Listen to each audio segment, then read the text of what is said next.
Hey there, Oklahoma speech and debate world. A few years ago during the pandemic, I made a series of videos to help people through the virtual judging process.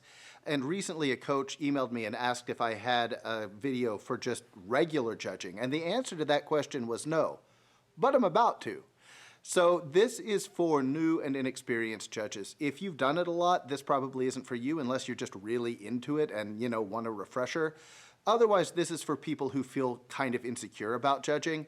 Here's the thing. I feel insecure about everything in the world except judging because it's not that scary.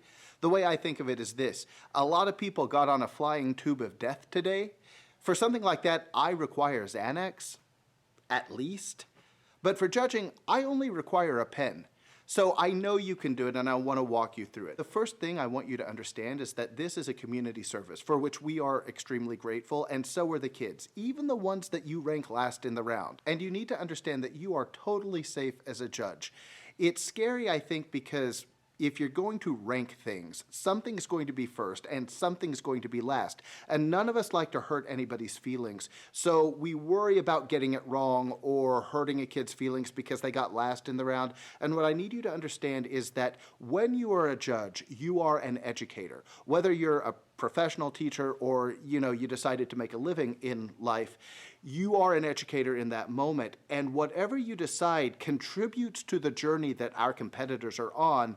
And here's the thing, if I have a kid who you think deserves last place in a round, I need you to give them last place in the round because that creates a teachable moment for me. I can talk to that kid about, well, why do you think you got last in the round? And then I can say, let's work on that, and next time we'll get next to last. The second thing is you can't get it wrong. This is subjective by nature. So your opinion is completely legitimate and relevant, and you shouldn't be afraid to express it or that it's going to in some way permanently damage a kid. I mean, that's our job as coaches.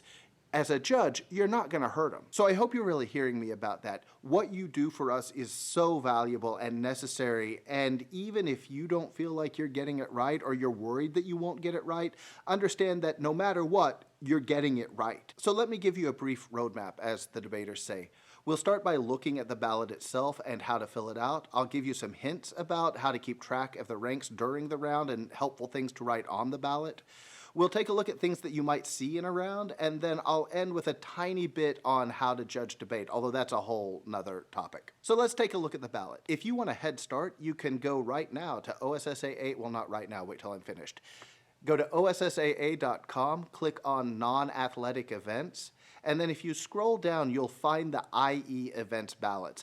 IE stands for individual events, and all that means is the non-debate events, and that's what we're dealing with on this video. So you can click on that, and then the PDF of all the ballots come up. So all of the events that you might judge are there. If you want, you can peruse them at your leisure and look at the rules and things like that. But let's just start with original oratory. We're not going to go through all the ballots, but let's look at original oratory. They all look the same. They begin with the basic rules of the event. So before the round, if you want to know what you've gotten yourself into, you can take a look at those rules and sort of see what to expect. This is an important thing to understand, though. If you feel that there's a rules violation during the round, you don't do anything about it until after the round. You judge the round, you rank it the way you think it should be ranked, assuming that a rules violation did not occur, and then you go and find the coach that brought you to the tournament. If you're an independent judge, you can just go straight to the tab room and ask to see the tournament director, but I would try to find the coach that brought me. Hopefully that's the situation. And just explain what you saw. Say, I think there was a violation of the rules here, and then let the coach or the tab room take it from there. You don't do anything about it. If you look on down at this ballot, then you'll see some criteria for judging, and these are just some questions that you can answer, and you can answer them anywhere on the ballot. You also don't have to answer these questions necessarily. They're just to help you have an idea about what you should be looking for. What are our standards for this round? So you can look at those things, and a lot of judges will just write on the front of that page around the question. They may circle the question and draw an arrow somewhere and answer it over here where they have room. It doesn't matter. The kids will figure it out. They're used to it. And you can just answer those questions. If you look down at the bottom of the ballot, that's where you rank it. Now, you don't fill this out until the end because you can't rank the round until you've seen all of the performers. At the end of it, if the kid got first place, you circle first place, you sign your name, and then you make sure that you put the time there because these events have time limits. And if they go over time, we need to know that. Again, you don't do anything about it as the judge. Let's say they go 20 minutes. You have a 20-minute fantastic original oratory, but the max time is 10 minutes.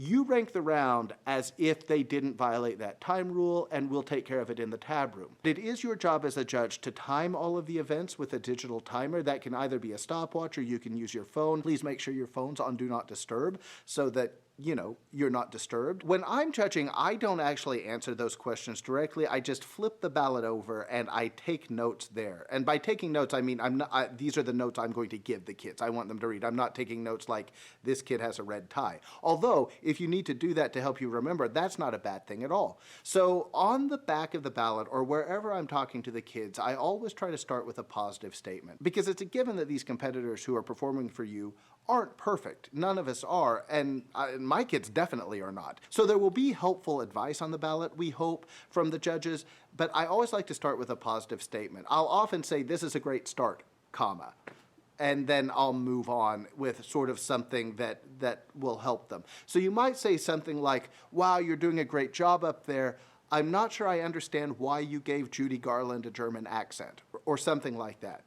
It's important that you're honest with the kids, but the way I think of my job as a judge is really just to help them get to the next level in their performance.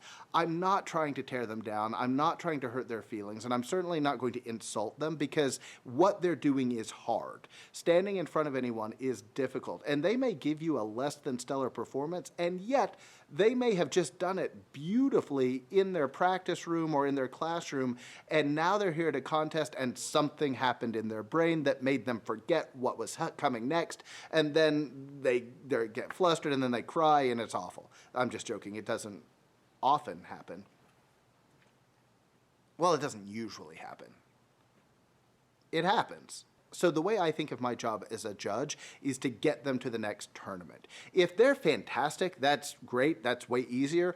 This is fantastic. Here's a thing that you might do to bump it up to the next notch or whatever. Now, look, you may be thinking, yeah, but I don't know anything about speech and debate. I don't know anything about acting. Here's the thing. If you can tell me why you like Star Wars more than Star Trek, then, well, you might be wrong. But if you can tell me that, then you can judge a speech contest. You don't need to write a complete page. You don't need to, bleed your ink all over the paper. A few things is probably all they need to be helpful. Too much can be too much. So you can feel free to keep it to, 4 or 5 helpful things. Make sure that you tell them, if you didn't understand them a lot, you can say, I really missed a lot of your words. Really work on enunciating or work on diction so that they have something to work on, but you don't need to fix everything about their speech. That's what the speech season is for. They'll do it over time through multiple judges. And while I'm telling you that you don't have to write a full page of critique and that you don't have to pick it apart and fix every issue they have, I also want to encourage you to not just leave it blank. There's really nothing more frustrating for a kid and a coach to get a ballot back that has no writing on it. So if you give my kid 8th place in a round and there's no explanation, that's hard to take because we have no way of fixing it. So let's talk about ranking the competitors. At the end of the round, you've got to decide who gets first in this round and who gets last in this round and who gets everything in between. It can be difficult, particularly if you've judged a lot of rounds and you're a little tired. You can get to the end of the round and it's sometimes hard to remember the person who went first. So here's what I do. Somewhere on the tab sheet, the top sheet that you get with the ballots, so this is a thing that the kids don't get, but the tab room looks at, it's where all the ranks are listed. Somewhere on that, I'll create a little grid. And so then as the round progresses, I keep the ranks going. So the first speaker automatically is in first place until the second speaker goes. The second speaker is either better or worse than the first one. Now the ranks go first speaker's in second place, second speaker's in first place. Then the third speaker goes, and you figure out where does that third speaker fit into this three-speaker conundrum. And you just keep that going through the round, and at the end, you've got it. Here's another thing. Some judges wait until the student is completely finished with their performance to begin writing. I prefer, as a fellow judge, that you not do that. Number one, the kids can take it if you look down and write. There are times when I barely look at the kid, and it may not be the best practice, but I got a lot to say sometimes. But I do try to look up, and I try to look pleasant. I'll smile, even if I'm like, oh dear, this is not really worthy of the smile I'm giving this kid, right? I don't want to scare them. I want them to feel comfortable, and I want to do everything I can to help them. But I do write during their performance, and it's really to speed up the round, because if we wait until the performance is over and then we give them notes, it takes a while to remember everything we wanted to say. We're sort of like pausing to think about what we want to say, and then it takes time to fill out the ballot. It's really better for the contest if you can fill out the ballot while it's going on so that we can move right on with the next one as soon as possible. Now, don't rush. Like, say what you want to say. Don't worry if people are waiting for you after the performance. Do your job, but it's okay to fill out the ballot while you're watching the performance. Just look up occasionally and smile. So let's talk about how rounds work. If you are in a preliminary round, you'll be the only judge. So when you go to that room, when it's time for the round to start, you'll want to take roll. So you'll just go down the roll on the top sheet. And when you do that, it's a good idea to ask to get their titles then, because you have to write their titles on the top sheet. So you go down the list. When they say here, you say, "Can I have your title?" And they'll tell you their title. There may be kids who have conflicts, which means that they're entered in two events that are happening at the same time, and they may have chosen to go to the other event first. In that situation, you just skip them. You can come back to them. It's also okay to go out of order. You just have to remember that when you're filling out the ranks, when you're keeping track of the ranks, if you're skipping a kid, you got to skip their little box on the chart that you've made if you're doing it that way, and then you've got to put them back in order at the end. But that's no big deal. But it is okay to start a round before you have all of the students present. When it's time to start the round, take roll, get titles, and then start the round. If you're judging extemp, it's nice to give them time signals. They may ask for time signals, but even if they don't, you should give them time signals, because time's a little bit more of a thing for extempers, because their speech by definition is not rehearsed. So they may talk forever if you don't give them time signals so that they know to wrap it up. If they ask for time signals in the acting events or the other speaking events like original oratory and standard oratory, then you want to give them the time signals. They're asking them for a reason, and we don't want to hurt them by penalizing them for going overtime because they didn't have time signals when they felt that they needed them. Now, if you're judging a semifinal or a final round, there'll be more judges. There'll be 3 judges in a final round.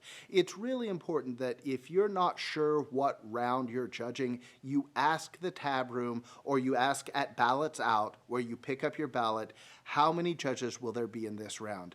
You don't want to start a round thinking that you're the only judge who's supposed to be there, and you watch the first performance and then the other 2 judges show up and then that student has to perform again. That's awkward for everybody, so just double check that. But if it's a finals round, you'll be judging with 2 other people. Okay, let's talk about debate. Debate scares people because, well, it's scary, but it's not really scary. The thing that makes it a little intimidating is the jargon. So there's a lot of specific language used in debate that you don't use anywhere else in the world in real life, and it can be a lot to take in. And there are rules that you may not understand. There may be like theory of debate that they'll be debating, and you may be like, whoa, I don't understand basic debate. So now what's a critique? What's a turn? What are these things? Here's something that's very important to understand. A, these are children, and you are an adult. So you're smarter than them. That's not true. Some of them are geniuses, but I try not to talk to them. Here's what you want to do. Be very honest with them right at the beginning of the round and tell them that you are not an experienced judge in debate. Tell them you've never judged a debate round before. And their job as the debater is to adapt to you. Your job is not to adapt to them. You don't have to pretend like you get it. If you don't get it, they need to know you're not going to get it because you don't have a lot of experience. And then if they can't adapt to you, if they can't, I don't want to use the term dumb it down, but if they can't speak in a way that you understand, and so at the end of the round you're just flabbergasted, then that's on them. We are, after all, moving into real life. And in real life, if you were debating something, if you were an attorney arguing before a court and the judge or the jury couldn't understand you, then you're not being an effective attorney. And that's true in debate as well. So there are three kinds of debate. They're all a little bit different. They all have their own jargon, but you'll be okay. I promise you'll be okay if you just tell them in the beginning, I am a new judge. And then if all else fails, just always vote an egg. I'm kidding. Don't always vote an egg. You do need to have a reason for a decision. On the ballots for debate, there are things to fill out about your reason for decision, and it's totally okay to put on that ballot, as I said before the round, I'm totally new to this. So I am not entirely secure about this decision, but this is my decision, and this is why this is my decision. And the kids will respect it, and the coaches will respect it, because we all understand that sometimes we need a judge in the room to start the round so that we're not all here until midnight. And if you're willing to do that, that's fantastic. Now, having said all of that, don't freak out about debate. You're smart enough to judge debate. Remember that as the judge, you are the educator in the room. And maybe the lesson they're learning is how to debate and convince someone who doesn't understand the jargon. It's not, by the way, that you can't understand the concepts. It's just you may not understand the language they're using sometimes because you're just not familiar with what a disad is. It's a disadvantage. It means something bad will happen. I hope I'm right about that. So on behalf of all speech and debate coaches and all speech and debate competitors, thank you so much for agreeing to do this. You really have no idea how helpful it is. One of the toughest things for us to do is fill the rooms with judges, but it's so necessary. Otherwise, we really can't do competitive speech and debate. So I hope this helps. I bet I see you around at a contest.